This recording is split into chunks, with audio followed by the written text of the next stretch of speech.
Bugun men sizlar bilan juda muhim masalani ochiq va tushunarli qilib gaplashaman. Pensiyalar to'xtaydimi? Ijtimoiy to'lovlar bekor qilinadimi? Xalqaro valyuta fondi talab qilyapti degan gaplar nimani anglatadi?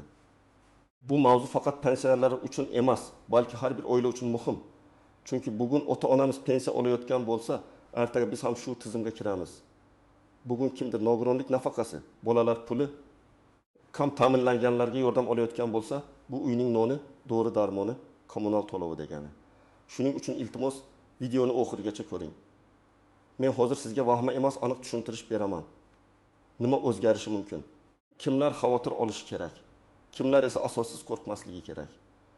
Kanalga hoziroq obuna bo'ling, videoga like bosing. Chunki bunday mavzularda odamlar ko'pincha yarim gapni eshitib, noto'g'ri xulosa qiladi. Avvalo eng asosiy savolga javob beraman. Pensiyalar ertaga birdaniga to'xtab qoladimi? Men ekspert sifatida aytaman, amaldagi qonunlar bo'yicha tayinlangan yoshga do'ri pensiya. Nogironlik pensiyasi yoki boquvchisini yo'qotganlik pensiyasi o'z-o'zidan bekor qilinmaydi. Davlat pensiyasi bu shunchaki xayriya emas, bu qonun bilan belgilangan ijtimoiy majburiyat. Odam yillar davomida mehnat qilgan, ish staji to'plagan, badallar tizimida qatnashgan va pensiya olish huquqiga ega bo'lgan. Lekin muammo boshqa joyda. So'nggi yillarda ko'p davlatlarda, jumladan bizning hududimizda ham ijtimoiy xarajatlar keskin oshdi. Ahvol qarib boryapti, pensionerlar soni ko'payapti, kam ta'minlangan oilalarga yordam, bolalar nafaqasi, subsidiya, kompensatsiya, imtiyozli to'lovlar uchun byudjetdan katta mablag' ajratilmoqda. Xalqaro valyuta fondi kabi tashkilotlar esa davlat moliyasiga qarab shunday deydi. Xarajatlarni tartibga soling, yordamni hammaga bir xil emas, haqiqatan muhtojlarga yo'naltiring, ayrim samarasiz to'lovlarni qayta ko'rib chiqing. Mana shu gap xalq orasida XWeb pensiyalarni bekor qilishni talab qildi. To'lovlar to'xtaydi, endi nafaqa berilmaydi degan shaklga kirib ketadi. Aslida esa bunday xalqaro tavsiyalarda odatda pensiyani tugating deyilmaydi. Ko'proq ijtimoiy yordam tizimini maqsadli qiling. Byudjet xarajatlarini nazorat qiling. Kim haqiqatan muhtoj, kim esa yordamga muhtoj emasligini aniqlang deyiladi. Oldin ko'plab ijtimoiy to'lovlar nisbatan kengroq berilgan. Masalan, ayrim hududlarda kam ta'minlangan oilalarga yordam tayinlashda mahalla xulosasi, oiladagi a'zolar soni, daromad haqida ma'lumotlar asosiy rol o'ynagan.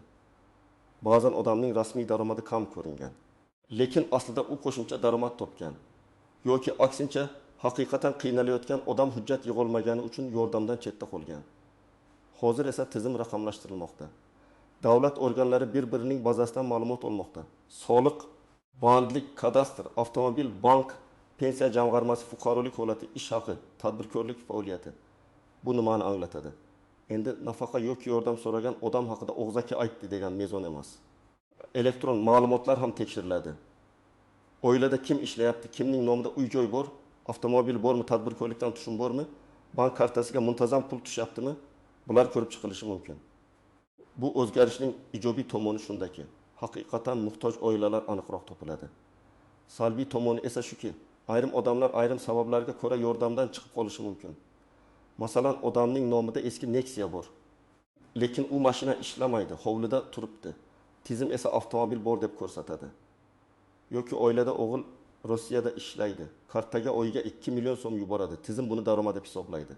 Lekin oilada bemor bor. Dori xarajat katta, haqiqiy holat boshqacha. Demak, o'zgarishlar ko'proq tekshiruv, aniqlashtirish va maqsadli ajratish tomon ketmoqda.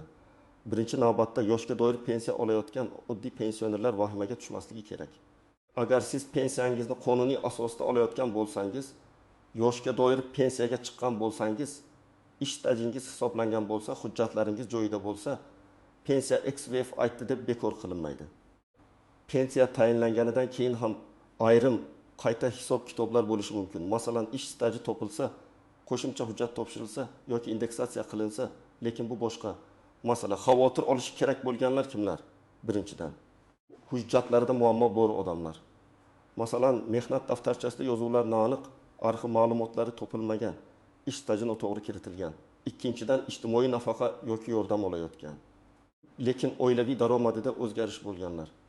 Masalan, avval ishsiz bo'lgan, farzand ishga kirgan, tadbirkorlik ochilgan, nomida mulk paydo bo'lgan, chetdan pul o'tkazmalari ko'paygan.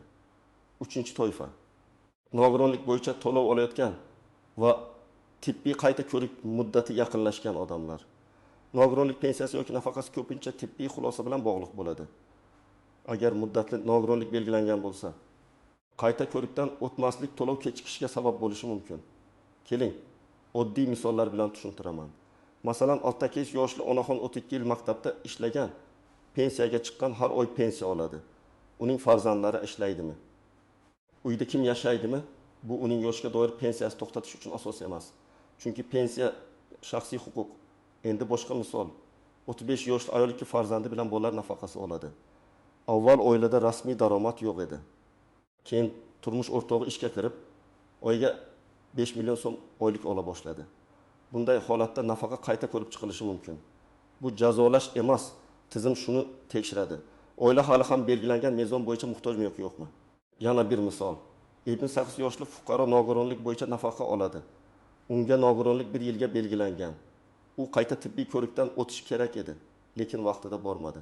Keyin to'lov kechikdi yoki to'xtab qoldi. Odamlar buni pensiyalarni to'xtatishyapti deb o'ylaydi. Aslida sabab boshqa. Tibbiy xulosa muddati tugagan. Demak, har bir to'lovning o'z sharti, o'z muddati va o'z hujjati bor. Men bu yerda juda ehtiyotkor va aniq gapiraman. Xalqaro valyuta fondi davlatlarga qarz, makroiqtisodiy barqarorlik, byudjet, inflyatsiya, xarajatlar, soliq tizimi bo'yicha tavsiyalar beradi. Ularning mantiqi shunday: agar davlat juda ko'p xarajat qilsa, lekin daromadi yetarli bo'lmasa, byudjet taqchilligi oshadi. Taqchillik oshsa, qarz ko'payadi. Qarz ko'paysa, foiz to'lovlari ortadi. Natijada davlat maktab, shifoxona, yo'l, oylik, pensiya, subsidiya uchun mablag' topishda qiynaladi. Shuning uchun bunday tashkilotlar ko'pincha universal yordamlarni kamaytiring deydi. Universal yordam degani boyga ham, kambag'alga ham bir xil beriladigan imtiyoz. Masalan, elektr energiyasi narxi hammaga sun'iy arzon ushlab turilsa, bundan katta uy bor. Ko'p elektr ishlatadigan boy oila ham foyda ko'radi. Kichik uyda yashaydigan kam ta'minlangan oila ham. XBF mantig'iga ko'ra, narxni bozoriga yaqinlashtirib, tejalgan pulni aynan muhtoj oilalarga pul ko'rinishida berish samaraliroq. Lekin amalda bu juda nozik masala. Chunki narx oshsa, oddiy odamning cho'ntagiga darhol ta'sir qiladi. Shu sababli ijtimoiy himoya kuchli bo'lmasa, bunday islohotlar og'riqli bo'ladi. To'lovlarni bekor qilish degan ibora ham hamma to'lovni tugatish degani emas. Bu ayrim samarasiz takrorlanadigan yoki noto'g'ri yo'naltirilgan to'lovlarni qayta ko'rib chiqish degani bo'lishi mumkin. Masalan, bir oila bir nechta turdagi yordamni olayotgan bo'lsa, boshqa haqiqatan muhtoj oila esa umuman ololmayotgan bo'lsa, tizim adolatli ishlamayapti. Yoki ma'lumotlar bazasida odam vafot etgan, lekin hujjat yangilanmagan bo'lsa, to'lov noto'g'ri ketishi mumkin. Davlat buni tozalashga harakat qiladi. Endi eng muhim nuqtalardan biri, har bir to'lov turi bir xil emas. Yoshga doir pensiya, nogironlik pensiyasi, boquvchisini yo'qotganlik pensiyasi, ijtimoiy nafaqa. Bolalar nafaqasi, moddiy yordam, subsidiyalar, kompensatsiyalar, bularning har biri alohida tartib bilan beriladi. Odamlar ko'pincha barchasi pensiya deb ataydi. Aslida pensiya bilan ijtimoiy nafaqa huquqiy jihatdan boshqa narsa. Yoshga doir pensiyada asosiy masala yosh, ish staji, ish haqi va qonuniy tayinlash. Ijtimoiy nafaqada esa ko'proq muhtojlik mezoni muhim. Bolalar nafaqasida oilaning daromadi, bolalar soni, ota-onaning bandligi, mulkiy holat hisobga olinadi. Nogironlikda esa tibbiy mehnat ekspertiza komissiyasining xulosasi asosiy rol o'ynaydi. Yashirin nozik jihat shuki, ba'zan to'lov bekor qilinmaydi, lekin vaqtincha to'xtatiladi. Masalan, bank kartasi muddati tugagan, odam plastik kartani yangilamagan yoki pasport, ID karta ma'lumotlari bazada yangilanmagan. Yoki pensioner uzoq muddat chet elda bo'lgan va tegishli tartib bo'yicha ma'lumot talab qilingan. Yoki to'lov oluvchi vafot etganligi haqida ma'lumot kechikirgan. Merosxo'rlar esa tushunmovchilikka duch kelgan. Bunday hollarda sababni aniqlash kerak, vahima bilan xulosa qilish emas. Yana bir muhim jihat noqonuniy yoki ortiqcha olingan to'lovlar. Agar tizim keyinroq aniqlasa, odam ma'lum bir yordamni olishga haqli bo'lmagan, lekin olgan. Unda ortiqcha to'langan mablag'ni qaytarish masalasi chiqishi mumkin. Masalan, oila daromadini yashirgan, nomida mulkni ko'rsatmagan yoki hujjat noto'g'ri bo'lgan. Shuning uchun men doim aytaman, hujjatda rost ma'lumot bering. Bugun o'tib ketadi deb o'ylagan narsa ertaga qarzdorlikka aylanib qolishi mumkin. Endi eng kerakli qismga o'tamiz. Agar siz pensiya yoki nafaqa olayotgan bo'lsangiz, birinchi qadam hujjatlaringizni tartibga soling. Pasport yoki ID kartangiz amal qilish muddatini tekshiring. Yashash manzilingiz ro'yxatdan o'tganmi? Oilaviy holatingiz bazada to'g'rimi? Farzandlar tug'ilganlik guvohnomalari joyidami? Nikoh yoki ajrim hujjatlari bor yo'qligini ko'ring. Ikkinchi qadam, pensiya hujjatlarini tekshiring.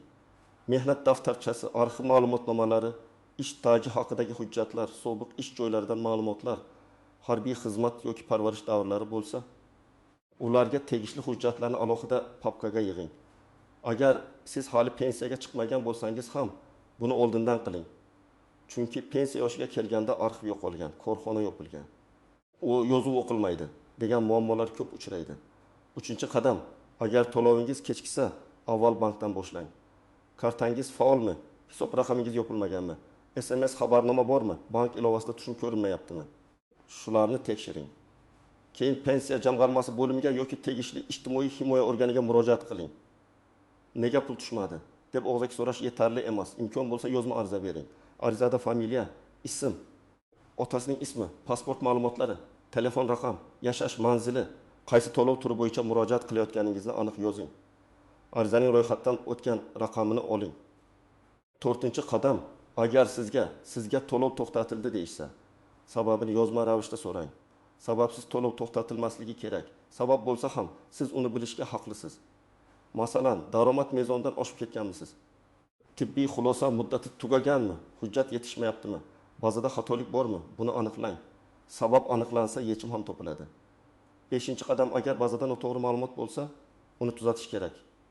Masalan, nomingizda ko'rsatilgan avtomobil allaqachon sotilgan, lekin ro'yxatdan chiqarilmagan bo'lishi mumkin. Yoki siz ishlamaysiz, lekin eski korxona bazasida hali ham xodim sifatida turibsiz. Yoki oilada yashamaydigan farzand siz bilan bir ro'yxatda ko'rinmoqda. Bunday holatda tegishli idoraga borib ma'lumotni yangilatish zarur. Kadastr bo'lsa kadastrga, soliq bo'lsa soliq organiga, bandlik bo'lsa bandlikka, FDVO bo'lsa FDVOga murojaat qilinadi. 6-qadam, nogironlik bo'yicha to'lov oladiganlar tibbiy qayta ko'rik sanasini o'tkazib yubormasin. Dori qog'ozlari, shifoxona ko'chirmalari, tashxislar, analizlar, shifokor xulosalarini tartib bilan saqlang. Qayta ko'rikka bir hafta qolganda emas, oldindan tayyorlaning. Chunki bitta hujjat yetishmasa, jarayon cho'ziladi, to'lov ham kechikishi mumkin. 7-qadam, bolalar nafaqasi yoki moddiy yordam olayotgan oilalar daromad o'zgarishini yashirmasin.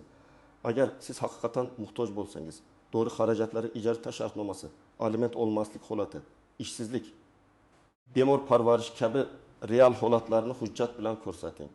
Chunki quruq qiynalyapmiz degan gapdan ko'ra tasdiqlovchi hujjat kuchliroq. Tasavvur qiling, bir oilada ona 2 farzandi bilan yashaydi. Turmush o'rtog'i alohida ketgan. Aliment to'lamaydi. Ona tikuvchilik qiladi. Daromadi oyiga 50 million so'm atrofida. Bolalardan biri maktabda, biri bog'chada. Bunday oilada yordamga ehtiyoj bo'lishi mumkin. Lekin agar aliment bo'yicha hujjat yo'q, daromad rasmiylashtirilmagan, yashash manzili boshqa joyda bo'lsa, tizim bu oilaning real muammosini to'liq ko'rmasligi mumkin. Demak, hujjatni to'g'ri yuritish yordam olish imkoniyatini oshiradi. Yana bir vaziyat, pensioner ota 2. 8 million so'm pensiya oladi. O'g'li bilan bir uyda ro'yxatda turadi. O'g'li tadbirkor, katta aylanmasi bor. Ota mening pensiyamni olib qo'yishadimi deb qo'rqadi. Yo'q, yoshga doir pensiya o'g'lining daromadi sabab bekor qilinmaydi. Lekin agar o'sha oila kam ta'minlanganlarga moddiy yordam so'rasa, o'g'ilning daromadi hisobga olinishi mumkin. Mana farq qayerda? 3-vaziyat, ayol bola pul oldi, lekin uning nomida uy bor. Bu darhol yordam bermaydi degani emas. Chunki yashab turgan yagona uy bilan qo'shimcha daromad keltiradigan mulk bir xil baholanmasligi mumkin. Lekin agar bir nechta uy, ijaraga beriladigan joy, qimmat avtomobil bo'lsa, tizim bu oila haqiqatan muhtojmi deb savol beradi. Shuning uchun har bir holat alohida ko'riladi. Eng katta xato mish-mishlarga ishonish. Kimdir Telegramda hammaning pensiyasi to'xtaydi deb yozadi, odamlar vahimaga tushadi. Kimdir XVF talab qildi, davlat pul bermaydi deydi. Lekin huquqiy hujjat, rasmiy qaror, aniq tartib bo'lmasa, bunday gaplar faqat qo'rquv tarqatadi. Men sizlarga maslahat beraman. Har doim rasmiy manbalarga qarang. Pensiya jamg'armasi, ijtimoiy himoya agentligi, hukumat qarorlari, qonunchilik bazasi, mahalla va tuman bo'limlarining rasmiy tushuntirishlari muhim. Ikkinchi xato, baribir foydasi yo'q deb murojaat qilmaslik. Agar to'lovingiz noto'g'ri to'xtagan bo'lsa, siz ariza berishingiz kerak. Agar javobdan norozi bo'lsangiz, yuqori turuvchi organga murojaat qilishingiz mumkin. Zarur bo'lsa, sud tartibi ham bor. Har bir fuqaro o'z huquqini talab qilishi kerak, lekin buni baqiriq bilan emas, hujjat bilan, dalil bilan, tartib bo'yicha qilish kerak. Uchinchi xato, hujjatlarni oxirgi kunga qoldirish. Pensiya yoshiga yetganda ish stajini qidirish juda qiyin bo'ladi. Korxona tugatilgan, arxiv boshqa joyga o'tgan, yozuvlar yo'qolgan bo'lishi mumkin. Shuning uchun 5 yoshdan boshlab ham odam o'z mehnat tarixini tekshirib bo'lish foydali.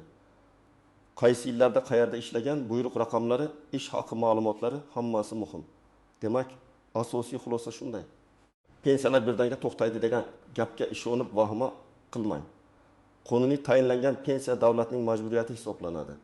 Lekin ijtimoiy to'lovlar, nafaqalar, moddiy yordamlar, subsidiyalar bo'yicha nazorat kuchayishi, mezonlar aniqlashishi, ayrim to'lovlar qayta ko'rib chiqilishi mumkin. XBF tavsiyalari ham ko'proq shuni anglatadi. Xarajatlarni tartibga solish, yordamni haqiqatan muhtojlarga yo'naltirish, byudjetni barqaror ushlab turish. Men sizga eng muhim amaliy maslahatni yana bir bor aytaman. Hujjatlaringizni tekshiring, to'lov kechiksa sababini yozma so'rang, rasmiy idoralarga murojaat qiling, bazadagi xatolarni tuzating, tibbiy ko'rik muddatlarini o'tkazmang, daromad va mulk bo'yicha rost ma'lumot bering. Shunda siz o'z huquqingizni ancha ishonchli himoya qila olasiz.